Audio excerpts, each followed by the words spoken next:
Authorities capture a Missouri murder suspect in Iola, Kansas. We'll have details on the capture and who police say was helping the suspect evade arrest. Plus, the fight against the spread of the Delta variant heats up in our region. We'll tell you about the clinic aimed at increasing the vaccination rate in the 4 states and how the public responded.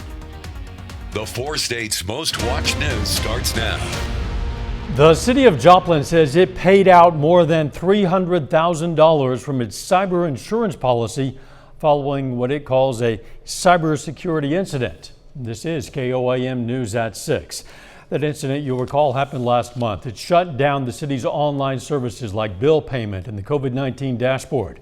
Those services have since been restored, and today the city released more information about the incident. The city says they paid the, quote, unauthorized individual responsible for the incident $320,000 from the city's cyber insurance policy.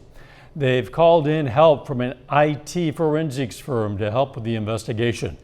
The city says they're not releasing any more information because they say it could, quote, jeopardize the integrity of the investigation and also expose the city to future risk and attacks. Police arrest a Missouri murder suspect in Kansas, and they say an Iola woman was trying to help him evade capture.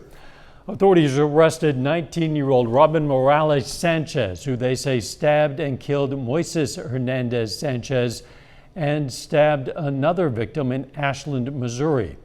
Police found Morales Sanchez in Iola with Sarah Malky, who police say was helping him flee the country. Morales Sanchez is charged with second-degree murder, first-degree assault, and 2 counts of armed criminal action. Malky was arrested on charges of hindering prosecution of a felon. The OSBI is helping the Miami, Oklahoma Police Department in a death investigation. Highway workers today found a body along Highway 69A near Miami. Authorities say the victim was a man, but they're not releasing any more details at this time. Nick Kelly, a few of us at least got a bit of rain today. And even if we didn't, Dow temperatures behaved once again, mainly lower in the middle 80s so far this afternoon. Looking a little bit ominous on the northern horizon from 7th and range line, but still we're seeing some haze trying to mix in with partly sunny skies while we continue to keep an eye on some of these scattered showers, even a couple of thunderstorms trying to hold on.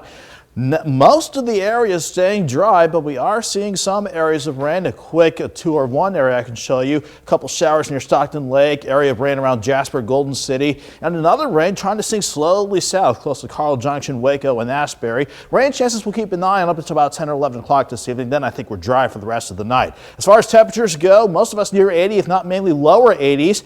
And once we get past the rain chances after 10 o'clock, we'll drop to 71 by midnight and down to the mid 60s for our Friday morning Dow. But the heat and humidity, it's got to return, so we'll break down when here in a bit. Catch you then.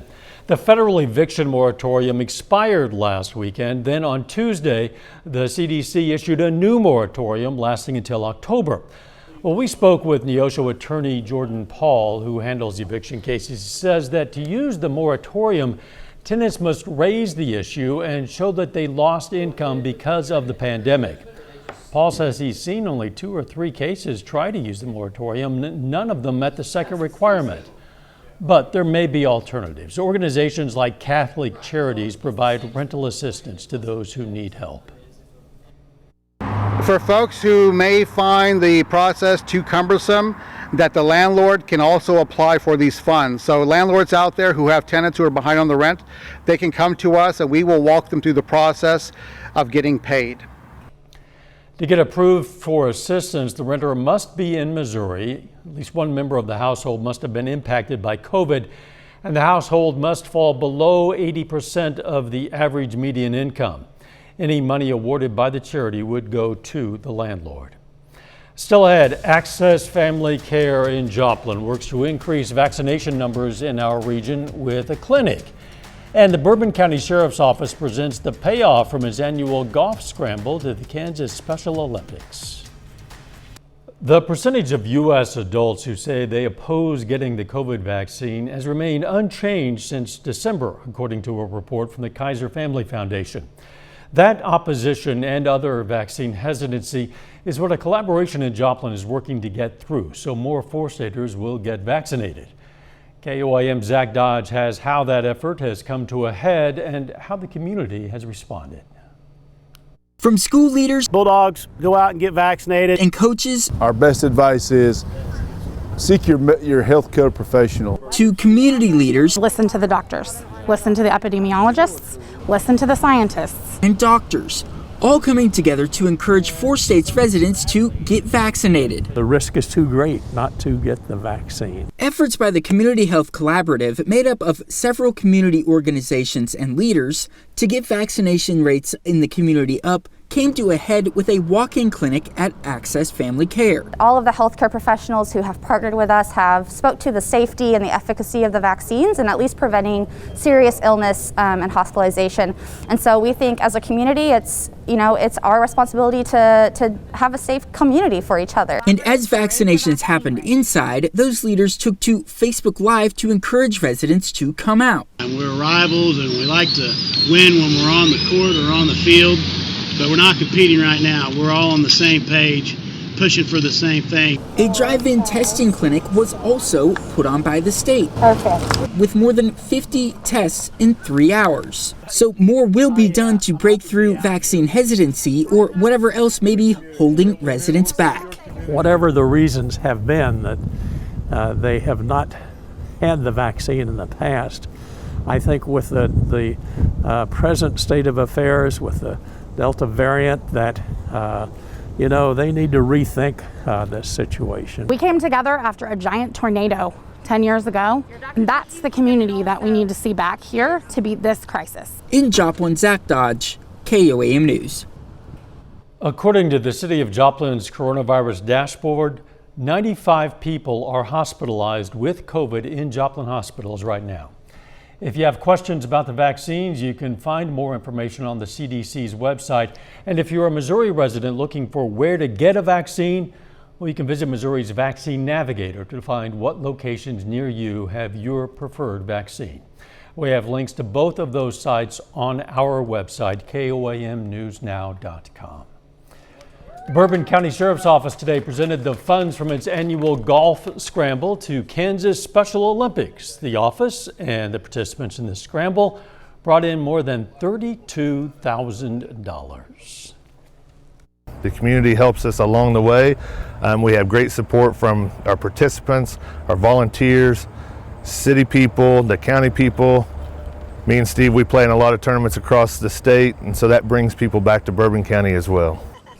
The funds will be used to support Special Olympic athletes in Kansas.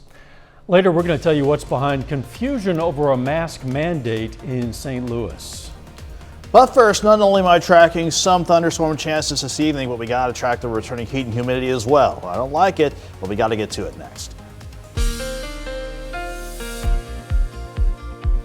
After a hot and humid start to last week, and it was nice that those 2 fronts that slid through on Friday left behind a string of below normal days, so we are not complaining about how August started out so far. Same applied for today. Normally we should be topping out at 91 degrees, but we only hit a high of 83 so far at Joplin Regional. Still not bad, and even though we stay below tomorrow's normal high of 91 once again, look at the expected high tomorrow, back into the upper 80s. That's a sign of returning summer heat and humidity ready to build back in, and we'll certainly feel it as we go into early next week.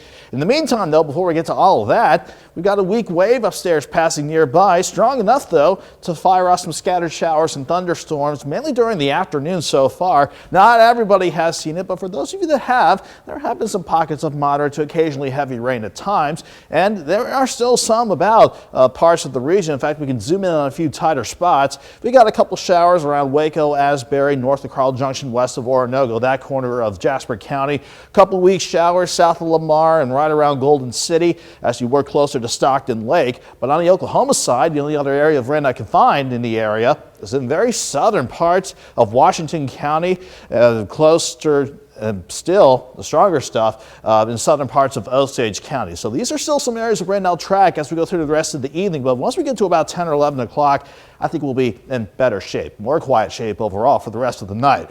Joplin, you're looking dry for 7th and Range Line. You're warm at 80 degrees. Only feels like 84 thanks to a little bump in our dew point, sitting in the lower 70s. But still, that is not terrible considering even though we have dew points in the low 70s, at least air temperatures were in the upper 70s to about the mid-80s all across the region. So warm and a bit muggy this evening overall, but we'll continue the downward trend near 70 by 10 o'clock down to the mid-60s overnight. And again, once we get after 10 or 11 o'clock, I think we're dry during the overnight and to start our Friday out. In the meantime, though, the better shot for rain and storms is in southeastern parts of Oklahoma near the Texas border.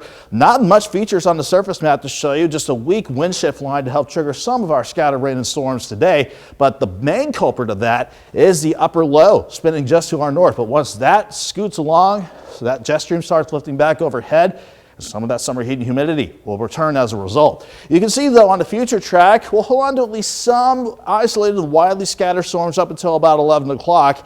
And then we're dry, and partly cloudy for the rest of the overnight as lows drop back into the mid-60s. And overall, we're looking good for Friday. Partly to mostly sunny skies, certainly mostly sunny by the afternoon. But because of the returning sun, you can see how those temperatures are ready to ramp back up. 66 in the morning, 83 by noon. Expecting a high of 89 with generally a light southwest breeze at 5 to 10.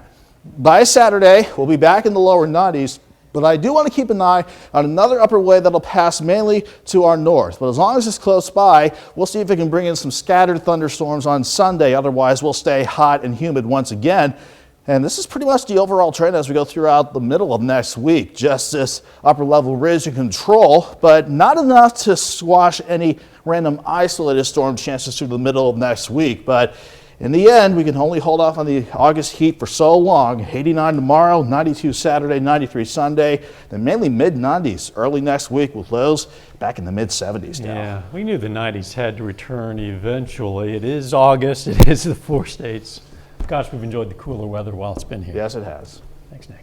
Still ahead, another Missouri county announces a mask mandate amid a surge in cases spurred on in part by the Delta variant. Businesses in eastern Jackson County, Missouri will have to require masks starting on Monday. Jackson County Executive Frank White Jr. announced he plans to issue a mandate for indoor spaces open to the public. Betsy Webster talked with him and people impacted in Lee's Summit. We're going to go ahead and take a right, then we're going to go down to Independence. People in this runners group tackling downtown Lee's Summit were neither surprised nor put out. The rules are easy to follow them, I'll follow them. That's pretty much the bottom line. I hope everyone will do the same. Do whatever it takes to get rid of it. I mean, you know what I mean? That's the only way we're going to get rid of it is either get vaccines or wear a mask. On Monday, the Please Wear a Mask signs at businesses will become must-wear for anyone age 5 and above, vaccinated or not. I personally am saddened that we're back in this at this stage where we have to even do any orders at all. What do you blame that on?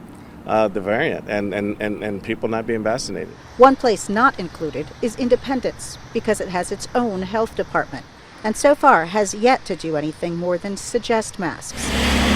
Everyone we met here seemed to be aware of that difference, and some anticipate neighboring areas will follow suit soon, like a Greenwood man who works in Johnson County. We just started going back to the office about a month ago, and they've already said don't come in next week. So we're thinking that it's probably going to happen out there pretty soon too. We're promoting masks in all indoor buildings, but until more people get vaccinated, I think we're going to fight this battle for a while. Nearby Wyandotte County, Kansas is also considering a mask mandate. Conflicting mask rules in St. Louis City and County have left some business owners confused there. Reporter Jenna Ray has more on what they're looking for, what they're asking from local leaders.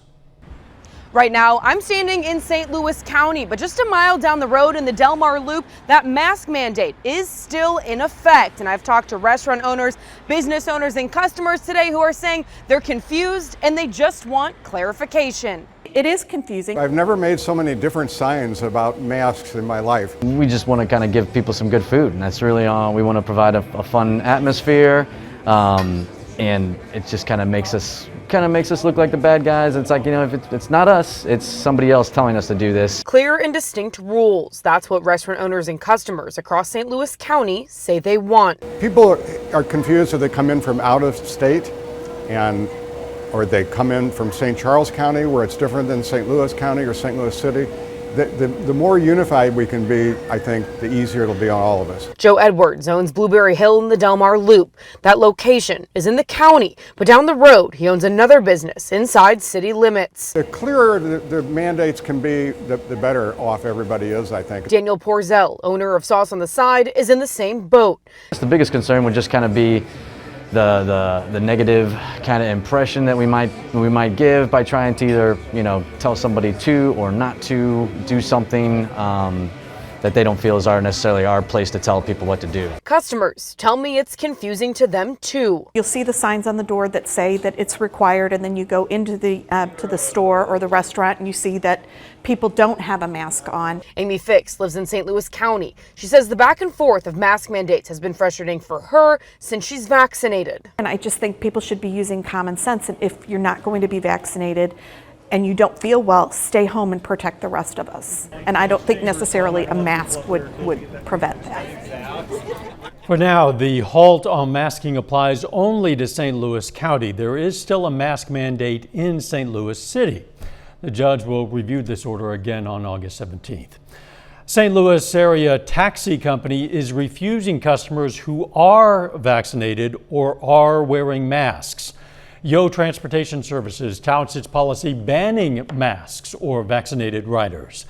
Owner Charlie Bullington says he asks before he picks up passengers whether they fit his new criteria. If they do not, he's going to turn them away. Billington, who says he did his research through websites known for spreading misinformation, calls masks germ catchers and claims the vaccine puts him in danger. Because of the what they consider the shedding process of them transmitting their germs to us, either by contact, whether it's a shake of hands, a touch. There's no way you can actually have live vaccine strains of the virus being transmitted through the vaccine, and there is no way you can actually shed any viral particles, whether they're live or dead, in the nose. Less than 42% of people in Missouri are fully vaccinated. Bullington says he knows that Missouri has a low vaccination rate, and he's proud of it. Final check on the weather is next. Take time now to honor a local veteran, Senior Airman Charles Merrick. The Miami, Oklahoma native served in the U.S. Air Force, and we are proud to salute Senior Airman Charles Merrick. He's tonight's four-state hero. Jordan Abbey joins us now with a look at what's coming up tonight on KOAM News at 9 on Fox 14. Tonight at 9, we're going to learn about how a grant is going to help Pitt State train more workers for more ag-related jobs. Also, we're learning more about the diplomatic standoff that prompted an Olympic athlete to defect in the middle of the games. And a new way to show off some of those savvy shopping skills that many of you have. That, of course, much more coming your way tonight. KOAM News at 9 on Fox 14. Jordan, thanks. This runner just learned to walk, but it's already competing, well, running at least, in 5K races. Meet Cassie, the robot. It was created at Oregon State University and produced by OSU spin-out company Agility Robotics. It's the first two-legged robot to learn how to walk and run outside in a controlled manner. Cassie puts its skills to the test in a 5K run on Oregon State's campus. Officials say Cassie was untethered, running on a single battery charge. Took the robot more than 53 minutes to complete the run. Cassie fell twice, but finished, making the run historic for the field of robotics. Looks more like a jog to me, but still an amazing accomplishment. And probably would do it in less time than I would. Yes, yeah. On my mere human legs. The weather. Quick recap. Storms this evening. They'll fade away after 10 o'clock, but we got a trend warmer tomorrow with highs are 89. Thanks for joining us. We'll see you right back here at 10. Let's make it a great evening.